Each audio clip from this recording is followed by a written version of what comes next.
Hey there you lot, welcome back to Fat Glenn's Fish. Today's episode is part 6 of my series on the rack rebuild.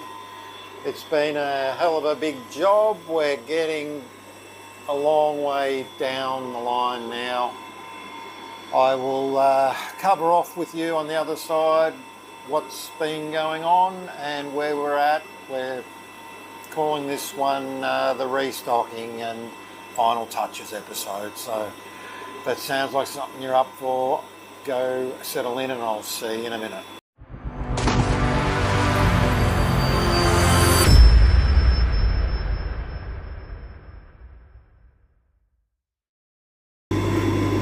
Here's where I'm at as of Saturday morning, whatever today is, 11th July 11. Here's how it looks now.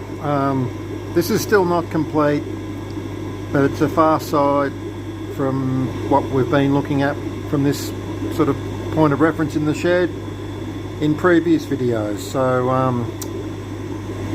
I guess I'll do a summary of sort of where I'm at and what's left to do.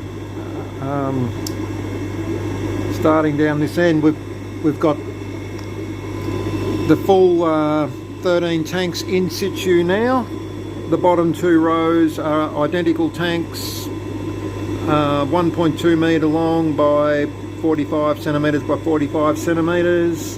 These are the tanks that have come out of the chain store of shops that I've referred to down here. The bottom row are tanks that were in the previous build. The middle row are the ones that were out in my backyard and with the blue paints that have now been renovated. And the top row is 4 of the best 3-footers from the old build and the best 4-footer from the old build.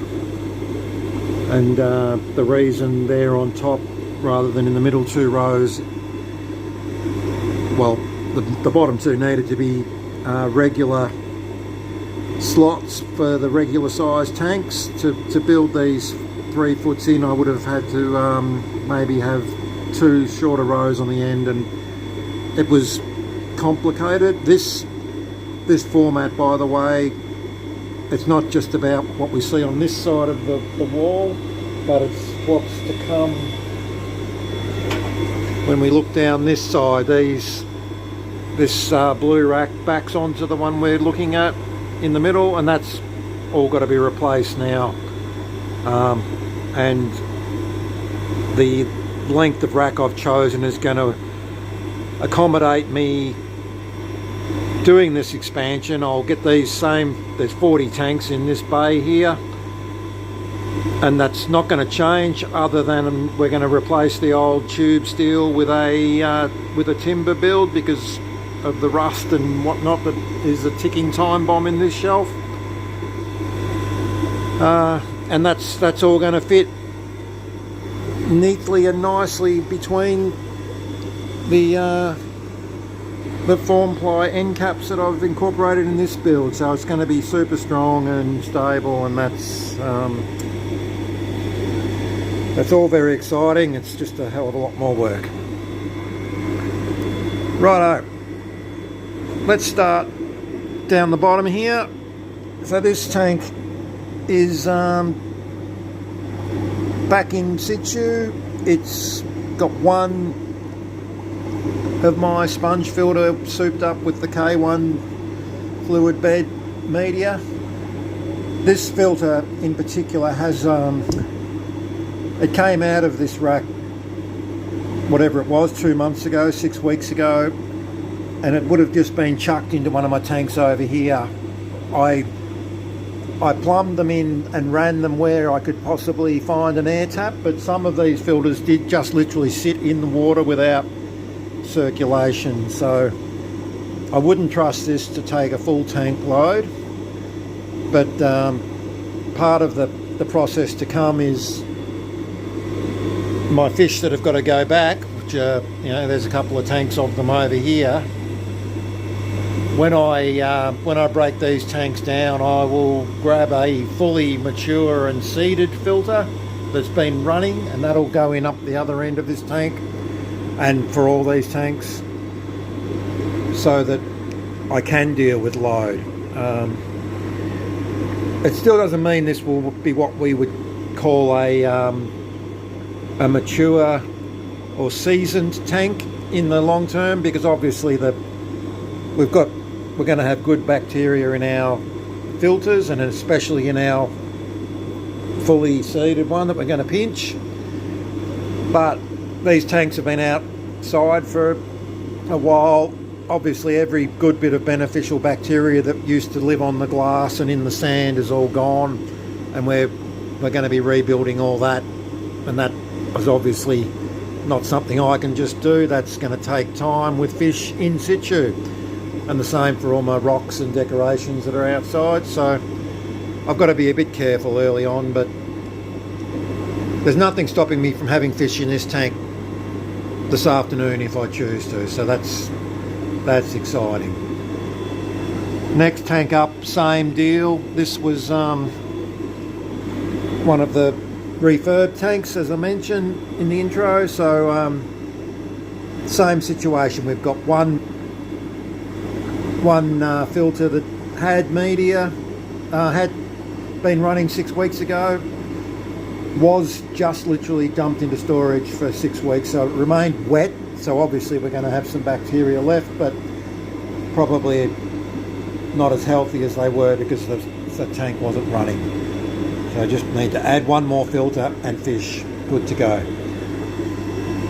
Top tank, these ones all were the last to go back in, and this tank is ready to, just get souped up. I've dumped sand back in, plus some new sand, which is why we're a little bit milky in this one. I'll probably dump this water and refill when I add my filters, but basically just ready for filters, fish, decoration. Now, this one threw me off a little bit. This was a tank that was in the previous build and was trusted, and when I put the bottom row in, I kept getting a little bit of water on the floor here, and ironically it was in the exact same sort of part of the build where the previous issue had happened, and it started to make me guess whether I've actually got an issue in the blue tanks at the back, which are behind the black form ply now. But I was eventually able to identify that this tank, just in the process of being handled in and out, I must have put a bit of stress on a seam somewhere. So this tank has now got a slow leak somewhere. So what I'm going to be doing to fix this one up, and I've got a full video on my channel that's been surprisingly probably my best ever video in terms of viewership, where I'm going to pick all the, so if you look down here, I've started to sort of take all the internal silicon out, right? So I'm not going to pull this tank apart, but what I am going to do is take out all this internal silicon with a razor blade back to the barest of cleanest glass I can get, and then I'm going to use this product here, which is 6mm solid glass rod, and my good friend Andrew from the old Labyrinth Aquarium put me onto this years ago as a means of repairing a tank that's leaking but isn't cracked, and without having to pull the whole thing apart. So what we'll do is we'll scratch out all that old silicon excuse me, and then get all those corners dry and clean with a bit of metho or Windex. We'll then run a bead of silicon along and press this glass rod into that silicon, smooth out all our edges, and it just creates a really good strong seal, because you get silicon bonding from glass back to glass again. So that's how we're going to repair this tank, and that's that's literally just time and effort. Like, it'll take me probably an hour to get all the silicon out. Then I've got to get it all dry and clean, and then it will take me 20 minutes to glue the new stuff in, leave that 24 hours, scrape off any daggy bits, and good to go. So this tank's out of action for the minute, but I can do all that work in situ and we'll get it back pretty quickly. Just this tank's good, other than I'll probably dump this water when I dump the new filters in, and that's ready to rock. This is a 3 foot that's I'm not trusting this one. Like, I'm trying to install this wall with a view to not having to do too much for the next hopefully 10 years. Sorry if my mic's crackling, it's done its usual thing where it's flipped upside down and gone down into my throat. So I'm going to be doing the same job as we just discussed with the glass rod. I'm going to get out all this old internal silicon because it's looking a bit sketchy in places to me. Get that work done before any sand goes back in. But so, you know, there's another probably hour and a half of work for me on that tank. Next one across is good to go, other than I've got a panel of glass on top to just glue in. That's like got 5 minutes of work on it. Same to go here, just 5 minutes of work to with a little silicon repair, and I'll explain what I'm doing with a couple of these a bit more on a lower tank in a sec. Ready to go as soon as I bang in filters and decorations. Ditto.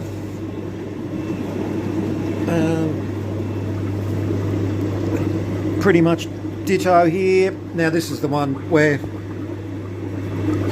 the last little bits of work I've been doing is gluing this piece of glass in, which forms the basis of supporting my sliding lid design. Right, so there's my lid in my plastic track, and the basis of that is I glue this piece in so that yes, I end up with a slightly smaller opening, which means I can't get massive big decorations in, but that's not what I'm out here for. I just need a big enough hole that I can net in fish and get out filters and so on. And the sliding glass is just nice when you're feeding. You can push back and whip it back in. So my limiting factor is the way I do the work. God damn this microphone. The way I do the work is to use my blue clamps to hold the piece of glass up while it's setting. So this tank is all but ready. I just ran out of clamps. I've got to do the panel, the glass that goes over there. That's the exact same job as I'm doing up on top with those two tanks. And I finally treated myself a couple of nights ago to this. So this is the one tank I've got with fish back in it, and I'm pretty bloody excited. And this is kind of the vision, right? I'm trying to make my filming a bit more of a positive experience for you guys. Like my channel is, if I'm being honest, I'm wasting my time. My subscribership has barely grown in 5 years, and when I watch some of the stuff that other people are doing, I don't know that the information's any better with them, but maybe it just looks nicer. So I'm trying to make this a happier place for me to be. Part of that is to get it looking nicer, and I've gone a little bit wokey, sort of Nevo, but I've decided to put these little covers up top like you would see at pet shops, I guess. That's literally a treated pine paling from Bunnings, and I've sort of sanded it roughly, and I'm kind of deciding whether I'll just leave it looking the way it does. They're too green to paint at the moment. If I wanted to paint that, it would take me some aging, so I'm not painting it. But I kind of like the idea of covers for just reducing the amount of reflection, which hopefully adds to the filming experience, and also hiding a bit of crap, right? So I've got, that's going to be a fry box that I'll use whenever I strip fish from this tank. So hiding a bit of the stuff that lives just in perpetuity, whatever the word is, across all my tanks. I've just always got crap on top of tanks, and it kind of makes you wish it wasn't there some days.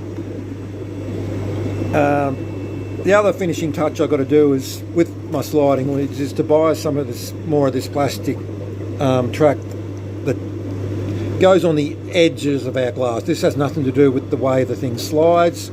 What this has to do with is if you happen to get a bit of speed up and smack glass against glass, you're going to chip. So there's two sizes of this product which I can get from Bunnings, and I've got all the sliding track part, but I've got some lids that don't have the protective edge on it yet. I've got to go and get a bit more of that. And then this last 4-footer on top is up for the same replacement of all the old internal silicone with the glass rods. So another hour or so I'll work on that one, but it's coming along really nicely. It's kind of matching the vision, and now the fun will be to get fish back in all these tanks.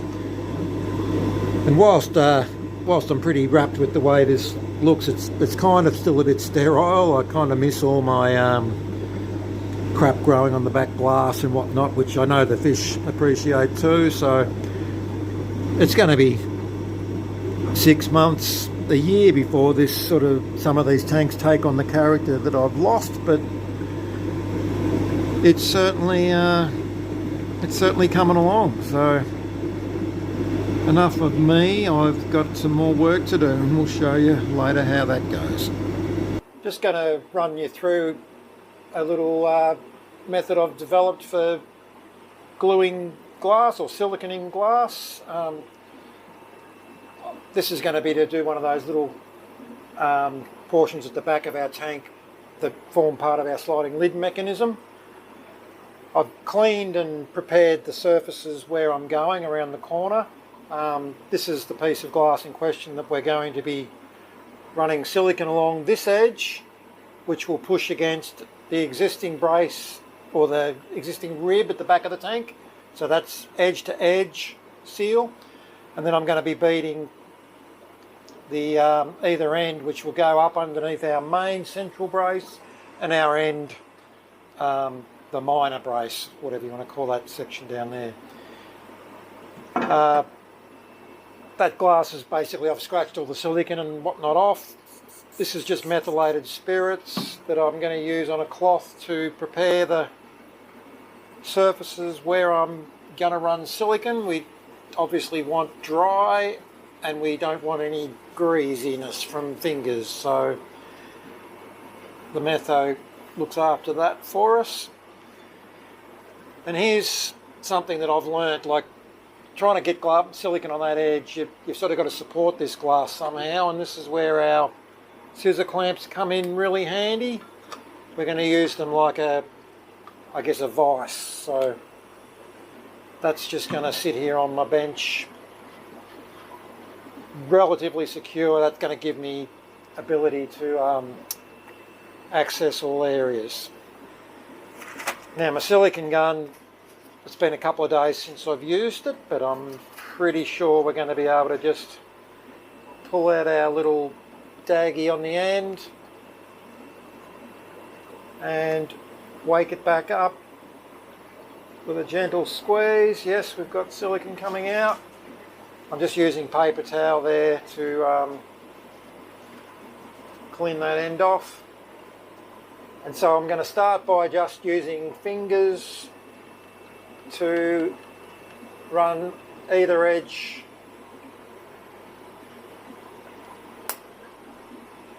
and you're noticing here it's a bit excessive. I wish I was more talented with silicon, but I want this to get a good amount of silicon so that this isn't dropping off next time we're in the area. So like I'm going to have excess here which we'll smear off with our little smoothing tool, and I'll have to do a bit of cleanup later, but that's all part of the process.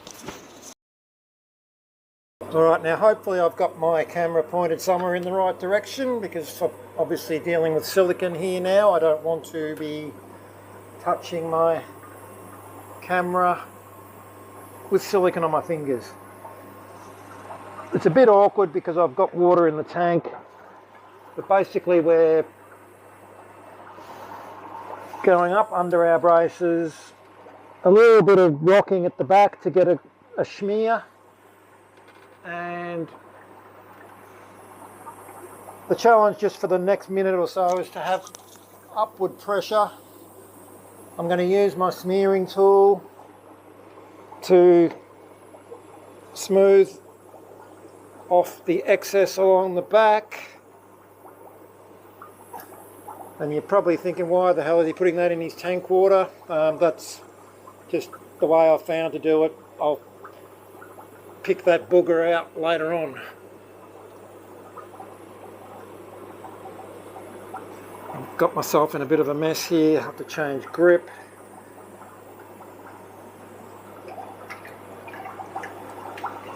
And last but least, my trusty clamps.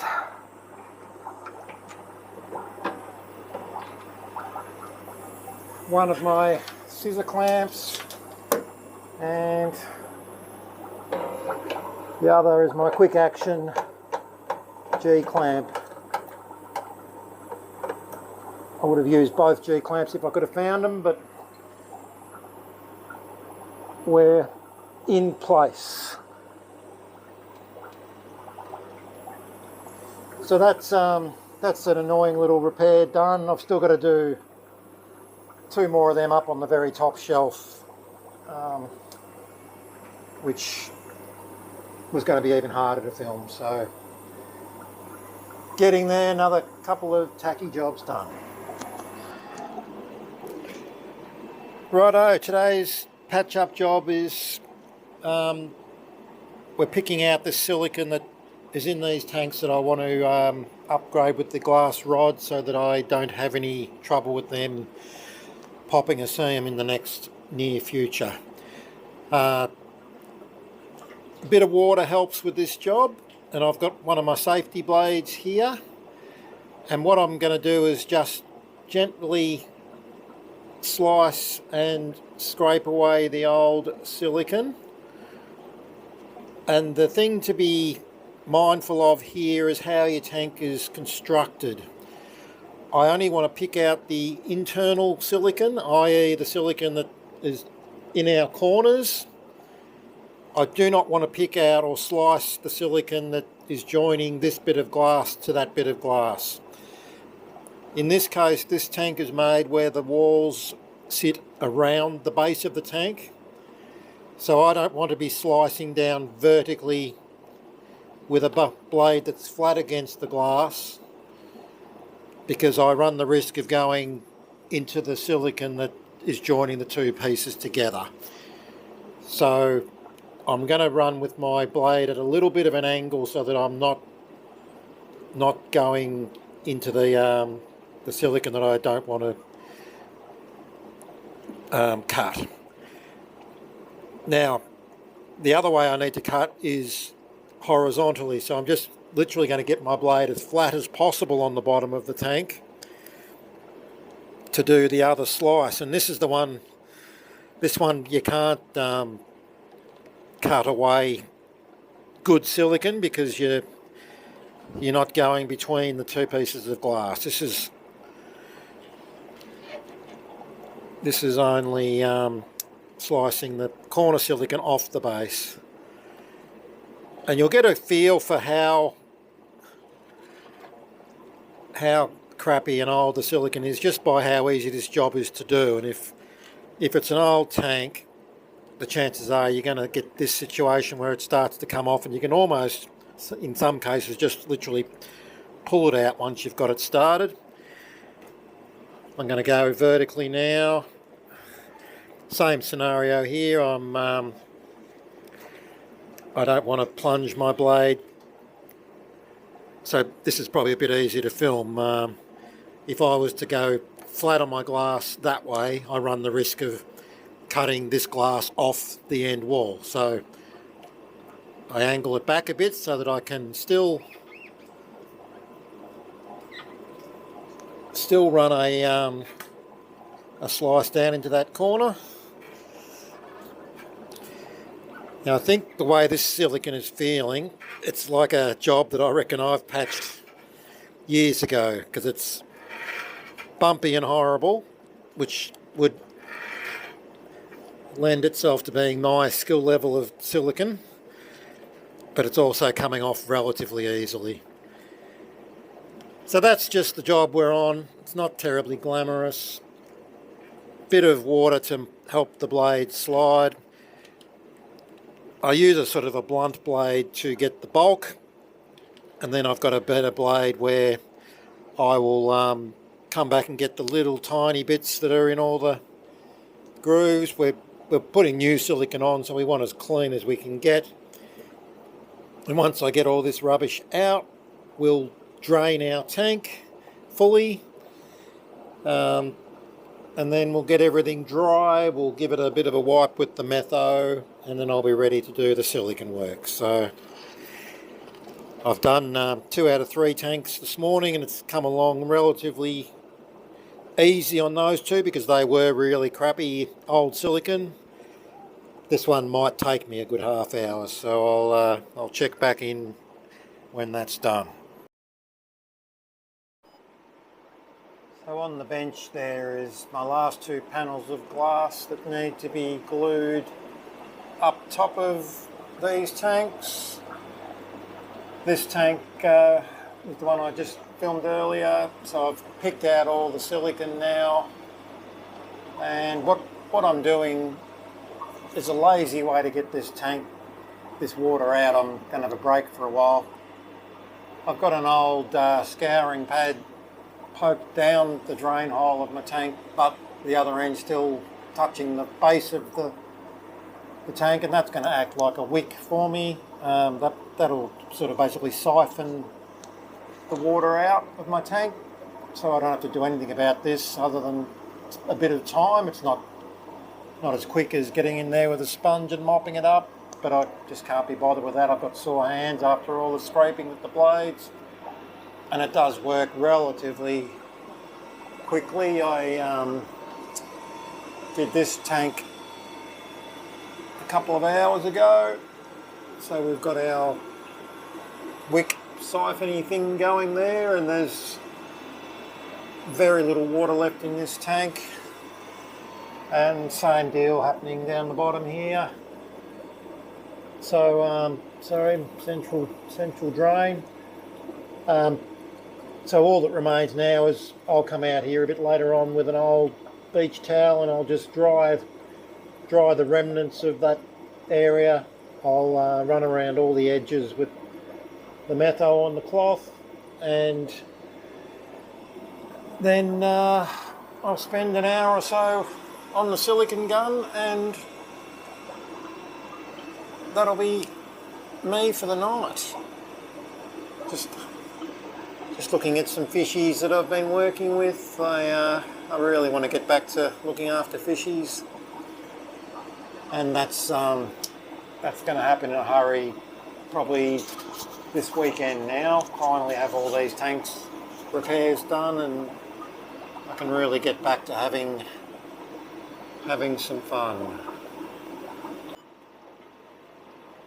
Just about ready to get on with the next phase, and unfortunately you hit a delay like a cat decides your ladder's the place to be. God bless Henry. Are you all good, Henry? You all good, mate? Yeah. Good boy. Next part of my little job with this re-corking, I guess, of my tanks is to get my glass rod prepared. So I've got a bundle of 10 sticks here. And once you don't want to obviously be doing this on the fly while you've got silicon out and so on. So I'm just going to be pre-cutting my glass rod, which once I've got all the bits cut, I'll give it a little wipe with my metho, as I keep referring to, just to get the grease off so we get good contact.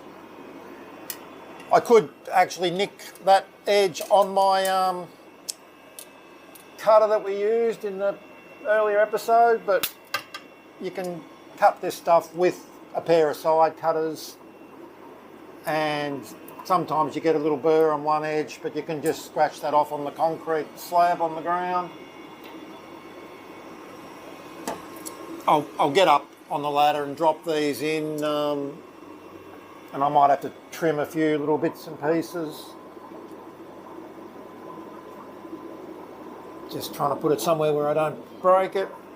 So these are 1.5 metre lengths, by the way. The tank I'm doing up the top here at the moment is approximately 910 by 455 by 455.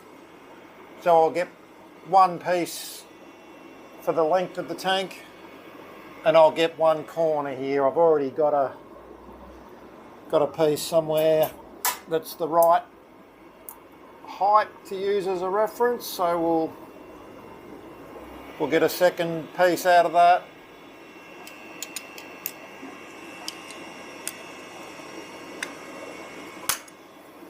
And I'll keep this little offcut because there's a gap up the top here that I will want to put a piece up under my lids as well. So that's the job for the next little while. I'll just get all this glass organised. And for reference, I get this stuff from a scientific instrument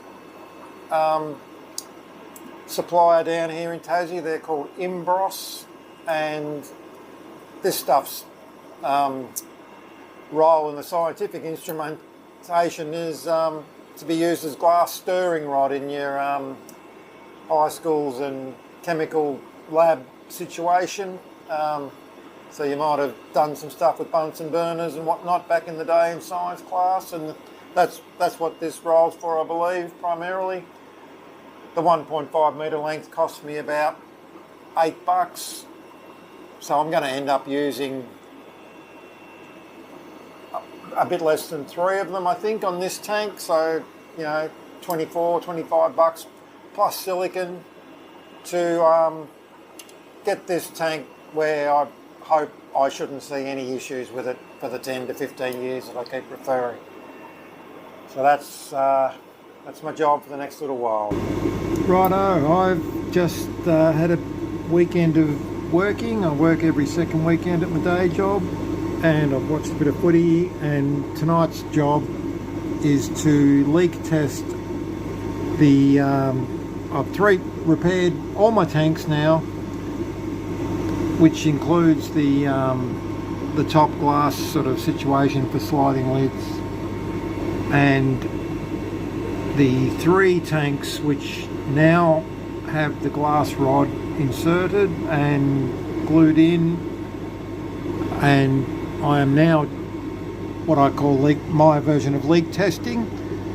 So the top tank up here, this is a tank that I knew was not leaking, but I was future proofing. So that's got I've topped up to all but the very top, and I'll use this water for 2 purposes. I'm going to leak test. Given that I've scraped out old silicon and put in new, I've got to check that I did that properly. So the first part of filling this up is A, we're going to get any drips, and the second part is B, well, while we've got that water in there, we're going to check whether there's any leaks. So that tank, I don't suspect that this will leak, and I will spend probably the next hour with my razor blade just tidying up my messy silicon work, and with any luck that tank's now ready to just dump that water, put new sand, substrate, decorations, fish in. That will have fish in it tomorrow morning. Same scenario down the bottom there. This is the tank, however, that did leak unexpectedly when I put it back in the rack. So I've done the glass rod thing all the way around, and I'll tidy up, and I'm hoping that it won't leak, because I've done this technique a number of times now and it's never failed. But there's always a first time, so this one I've got to pay a bit more attention to. And then we've got these couple of tanks here still look like rubbish, but that's tanks that I've repaired years ago with the glass rod technique, and I'm only fixing a bit of glass up top there for the sliding lid mechanism scenario. And this one's got new glass rod. Now, this is a little tip I'll give you from way on down south here in Tassie, where it's the middle of winter or just past, where 19th of July, so a couple of days on from middle of winter, where the temperature out of the tap is pretty cold and miserable. These 3 tanks I've filled up with water at approximately 28 to 30 degrees Celsius. And the reason I've done that in my situation, I've paid for the little bit of gas that it requires to heat that hot water, to warm. We're middle of winter down here, and today's been actually a lovely winter's day. It's probably been 14-15 degrees outside, but that doesn't mean the tap water doesn't come out cold at this time of year. It's probably 10 degrees out of the tap if I just use straight cold water, which would be the cheapest way to leak test these things. However, I would expect that if I use straight cold water, and we're going to just quickly hopefully demonstrate this on camera, I'm going to set my tap to the coldest water I can get out of the tap. We're getting there. This is a glass jar that I use for getting Daphnia when I've got Daphnia and whatnot. Let's just fill that up and sit it here for a sec and shut off the back pressure. Now, what I'm expecting to see here, with a little bit of humidity in the shed, is condensation. That glass is looking a bit foggy already, and it's not because I spilt water on the outside of that jar. It's just that we've got water in that jar that's at sort of 10 or 12 degrees straight out of the tap in a humid environment, and the first thing that's going to happen when you've got something that cold in a place that's got a lot of humidity is we're going to get condensation.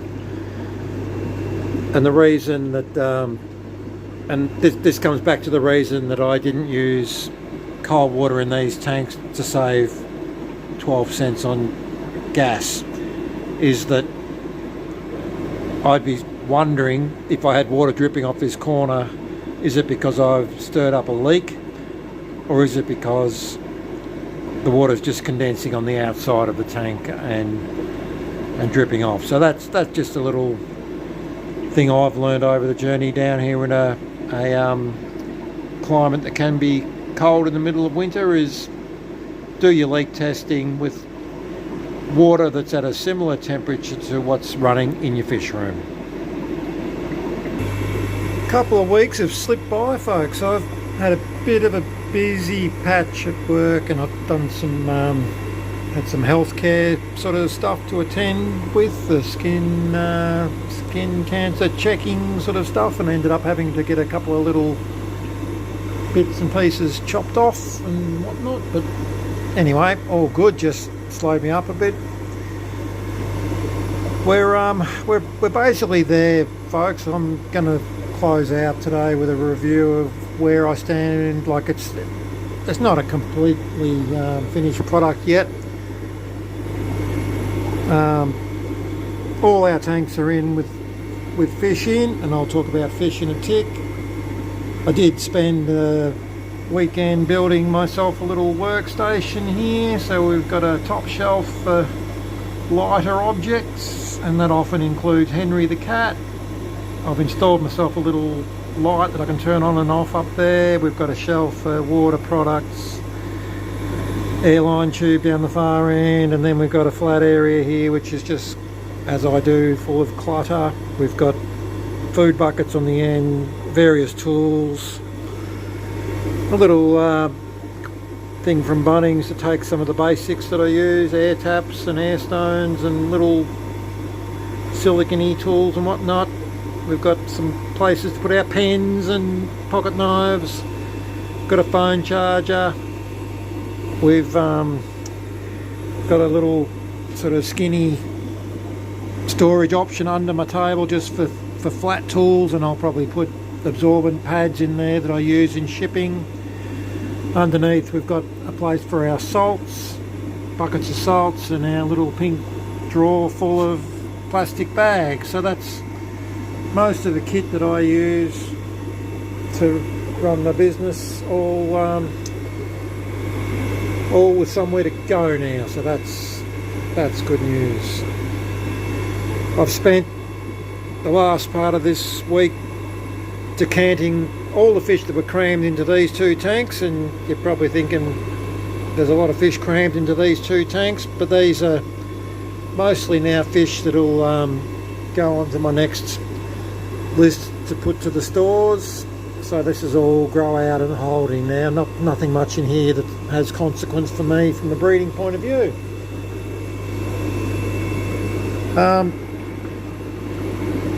I guess we'll start down the far end with what's ended up in here, and a lot of this is going to be more work yet before I get any breeding. The first thing is my little lids were a little bit of a fail. It's not that I don't like the concept, it's the fact that these are fence palings that are only 12mm thick, and what's happening is that they're, whether it be the light that's caught on the little magnetic clamp at that end, but at this end they're twisting. They've twisted, a good couple of centimetres, so I'll have to go to a heavier timber, and there is a 25mm thick board that's still the 150 wide, so I've got to go and get some of that, and unfortunately I can't fit that in the car, so I've got to wait till I can hit up a mate with a ute, basically. Righto, so top tank here. The primary goal here is to breed some Furcifer Risha, and I've got 5 in here. I've missed a couple of these that are still in my big Frontosa tank because they would bury in the sand, so I've just got to get them the next time I'm in the Fronty tank. Unfortunately, out of the 5 that I've got, I think I've probably got definitely 3 males and maybe 4 males in here. Anyway, he's going through the initial patches of thinking about building a pit here. He's sort of got the idea. It's a bit half-assed the way the pits come out, and some of these other fish that are just kind of in here as a bit of a dither and a bit of a I've got to get to them sort of deal are getting in the way. We've got some Julie Mark Smithy here, which I desperately want to get a pair of into a smaller tank. They're a beautiful Julie with the lovely yellow coloration. Got about 10 of those in there, and they're spread out everywhere because I haven't put habitat in. But that's going to lead into when I replace the wall on the other side of this, where I get some smaller tanks available. Main thing is Versifer are settled in and starting to show some good signs. Well, next tank down is another sort of conglomeration of fish. The primary that I'm after in here are the Elonocranus dewintii as a breeding project. And when we dropped in all these fish, the first few weeks nothing much sort of showed signs, but we've now got a dewintii in the background here that has built himself a bower. He's moved a lot of sand into the middle of the tank here, so I don't think it's going to be long before we get some action with the dewintii. And I've got to do some work on the Eureka Red peacocks in here. I've got a nice male there for sure, and I've got to pick out a couple of others that are not ones I want to work with moving forwards. Down the bottom, the Ventralis jatutas have just gone in here a day or two ago. Got a nice group of them. It's the most common Ventralis variant available in Australia at the minute, and they're in with some lemon jake peacocks, which were looking a bit sad, and now that the Ventralis are in, the peacocks have picked up. I've got to do some work with ratio there. Clearly I've got a few too many male lemon jakes, but the main thing is that they're in their new tank, and showing good colour is a good sign that we'll get some breeding soon. This tank will be a while before we see breeding, and I think this is probably, out of all the tanks of fish I moved back, this one's the one where I've probably incurred a couple of losses, unfortunately. I had a small number of about 8 or 9 orange cap Ventralis, which were young fish, and I've only picked about 4 bodies out of this tank in total, but I think they're all been the Ventralis, unfortunately. So I might have to hit my mate up Bill and see if he's bred any more.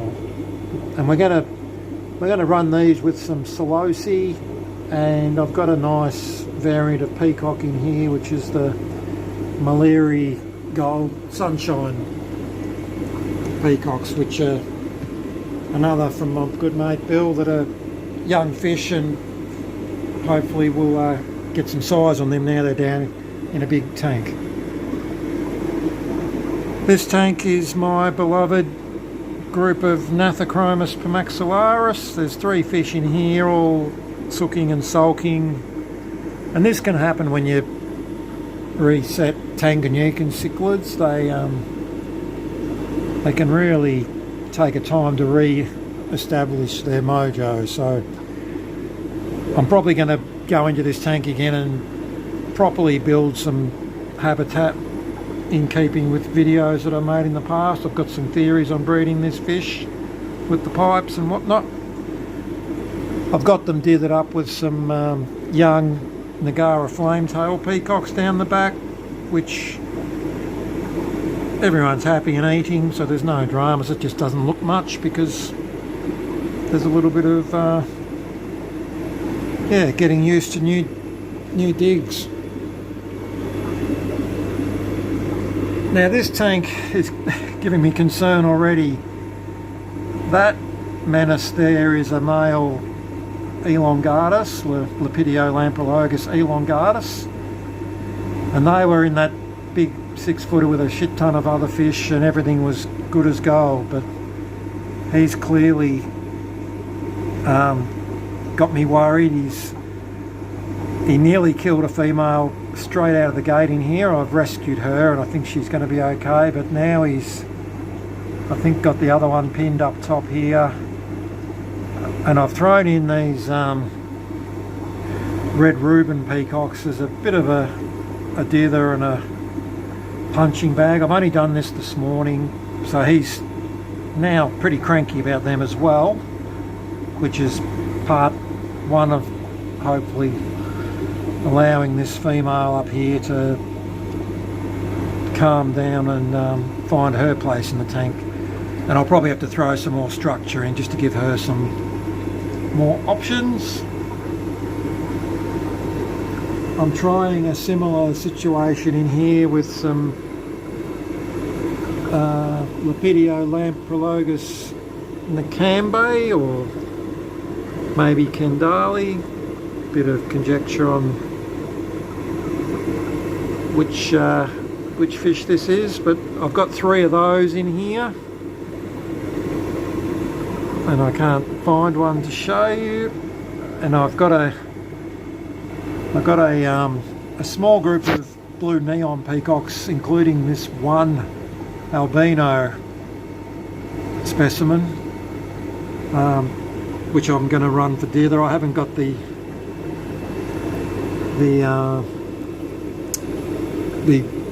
standard ones in here yet, so that's why the albino fish is sitting up a bit high. I'm gonna, hopefully I'll have added some B-roll to this by the time I splice this all together for final edits, because I cannot see that any of the 3 Kendali. This tank looks like a hot mess. These are my Limnochromis auritus. This is just one of those tanks that I've spoken about in the past that I've always loved.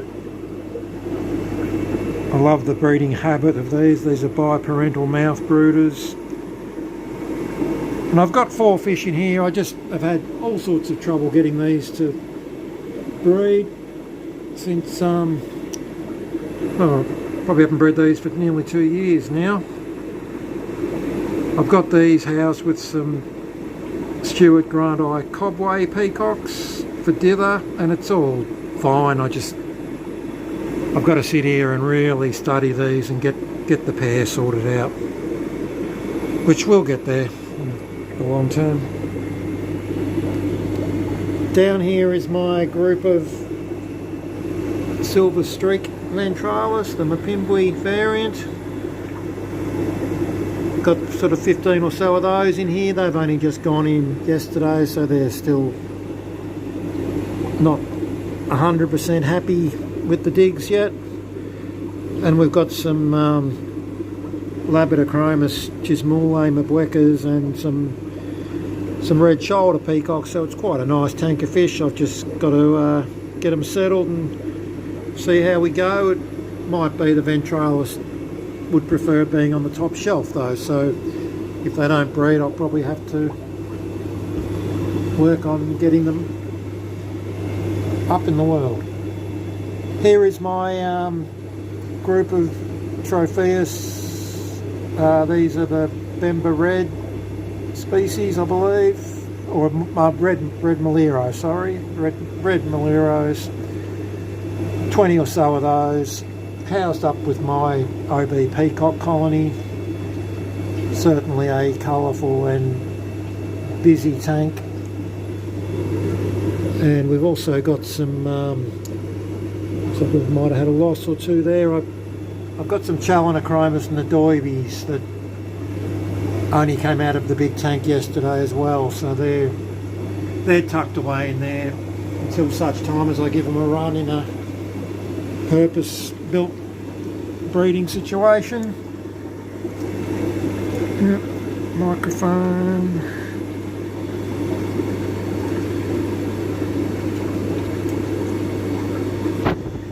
This tank is my much loved Reganochromis group. I've got 4 of those in here. Terribly elegant Tanganykan hiding down the back.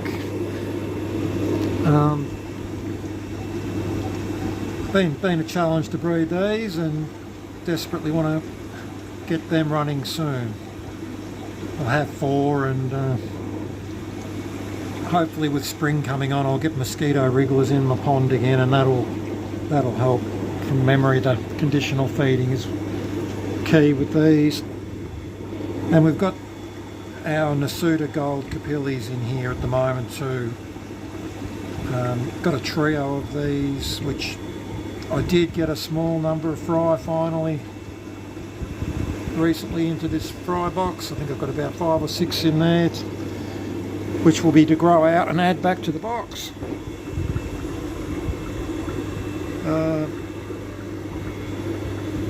Now this tank is something I'm really looking forward to working with. My good friend Max helped me out with this is a pretty rare fish, I believe, in Tanganyikan parlance.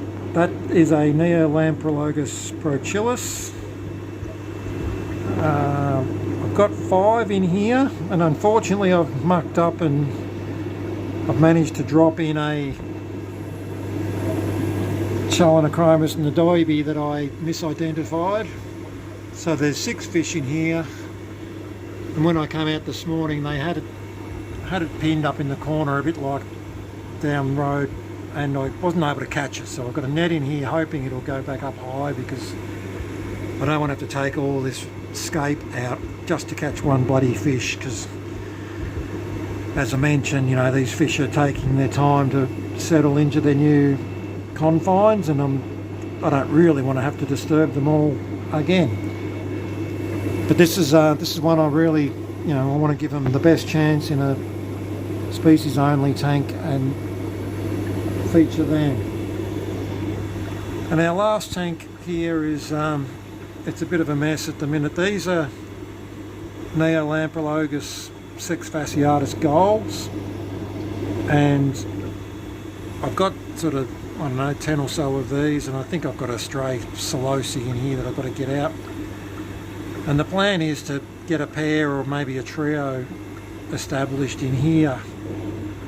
It does look that we've got, when I came through before, there was a dominant fish next to this pot and a secondary fish kind of sitting up above that were showing interest in each other. And what I'll aim to do here is to put a really prime set of scaping in one end, with a view to letting a pair pick that and chasing the rest away, and I'll just have to try and get the rest out as I go.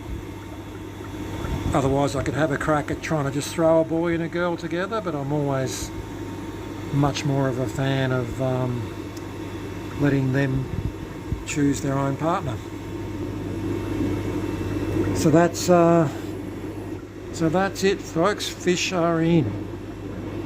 Alright guys, I'm going to leave it off now. That's been a fair bit of info we've covered over these 5 or 6 episodes. It's been a big one. It went on a bit longer than I would have hoped, but life gets in the way sometimes. I'm happy with the outcome that I've got, and it's something that the average Joe can have a crack at and get a similar result. Nothing I've done here is rocket science. It's basic skills, albeit on a bigger scale than maybe the average aquarist that has 3 tanks will do, but it's all scalable. The sky's the limit. I hope you've picked up something out of the series that helps you with an aspect of your fish keeping. It's been fun making it. I look forward to making some more content now that we've got some fish back in breeding situations where we can tell some more stories. Thanks for watching, and I'll see you again soon.